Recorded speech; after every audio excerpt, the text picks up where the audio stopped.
أعوذ بالله من الشيطان الرجيم بسم الله الرحمن الرحيم سبحانك لا علم لنا إلا ما علمتنا إنك أنت العليم الحكيم آمن الرسول بما أنزل إليه من ربه والمؤمنون كل آمن بالله وملائكته وكتبه ورسله لا نفرق بين أحد من رسله وقالوا سمعنا وأطعنا غفرانك ربنا وإليك المصير. سورة البقرة 215 نمبر آیات مبارکه ده. مخکې آیات مبارکه کې نبی د شرک په تصرف بیان شو چې واقدار یو الله دی. دې ځای کې وایي چې واقدار الله دی نو منل پکار دی. انبیاء علیهم السلام دا خبره منلې وه. د مؤمنانو کار به منلي. الله منل، ملائکه منل، کتابونه منل، پیغمبران منل. د تمام انبیاء علیهم الصلاۃ والتسلیمات تصدیق کول او په انبیاءو کې فرق نه کول چې بعضی منی او بعضی نه مانی. ټول ومن اوریدلې د مون تابعداري کوو. الله ستانه بخنه غواړو تعالی درتللی. نو ځکه الله رب العالمین فرمایي آمن الرسول تصدیق کړه پیغمبر بما انزل الیه من ربه شراغلی وزتا د طرفا دربنا والمؤمنون ومؤمنانو پیغمبرانو ایمان سو یو تحمل الرساله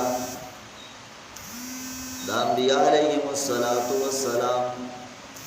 دا لوی ډیوټي سنبالول او برداشت کول. ځکه د نبی ډیوټي ډیره خطرناک او ډیره ګرانه وه.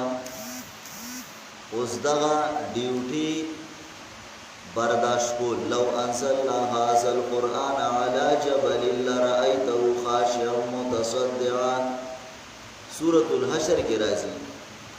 الله وی کدا قرآن ما په غر باندې را لګل او نو غر په ټوکړي ټوکړي شوی او د یری د وجینا دومره ګرانه ده، دومره درنوي نه ده، دومره درون کتاب ده. ان سنلقي عليك قولا ثقيلا مزمل کې وای الله وی درنوي نه در کومه د دی وجین حدیث ته بخاری ده. مور بی بی فرمائی ام المومنین عائشہ صدیقہ رضی اللہ تعالی عنہا چکل باب محمد رسول اللہ باندے وحی را روانا و مختلف کیفیات.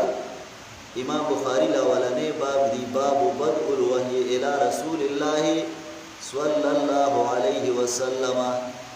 نبی علیہ السلام تا ابتدا دا وحی سنگ شوی و بے پاگی کشپک روایات راوڑی مختلف قسمه قسم هغه چې کوم دینو طریقې.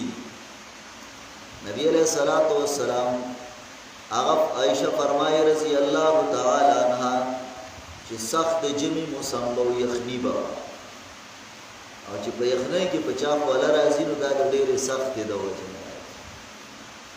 نبی علیہ السلام نو چې کله وحی لاړه و انه لا يتفسد ورقا ولا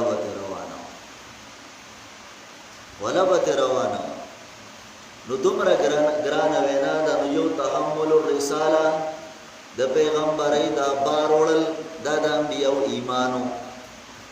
دویم ابلاغ الاحکام یوازې دا برداشت کول نو، یوازې دا بارول نو، بلکې دا بیا بل تر رسولو او دا د غینه ګران. ځکه چې رسول الله صلی الله علیه وسلم څلوېښت کاله امین او صادق دی او چې کله د قولو لا اله الا الله اواز لګي نو بیا څه جوړېږي جادوګر ته جوړېږي لیونی ته جوړېږي قسمه قسم حالات راځي د کاڼو ګزارونه هم پې کېږي دا لاسه کې چې د مشرکانو د هغه پلیتو خلو پلیتې لاړې هم پې غورځېږي خیال دی په مخ مبارک باندې ولا لاړې ورکړي نو دا څه شګوره دا د انبیاو ایمان دویم د عام مومنانو ایمان دی هغه دا دی التصدیق د زړه نه یقین کول دې ته ایمان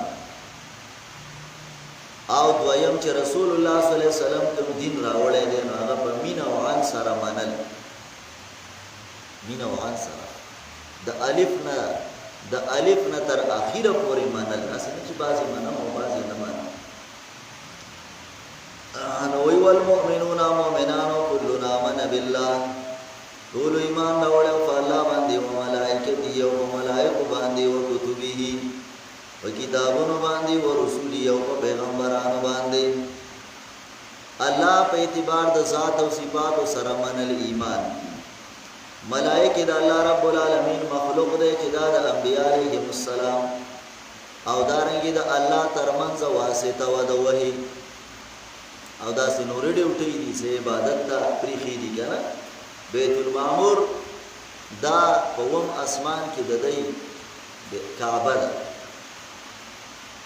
او 70000 ملائکه دا غي روزانه طواف کوي او چې کوم نن طواف کو دا غي به تر قیامت پورې نمبر نه راځي بس خبره ختمه یو ځل وکړه و ملائکته وکتبه کتابونه منل د الله تر طرف نه آسماني کتابونه منل ورسوله انبیاء علیهم السلام منل ټول انبیاء او بیا ګورا د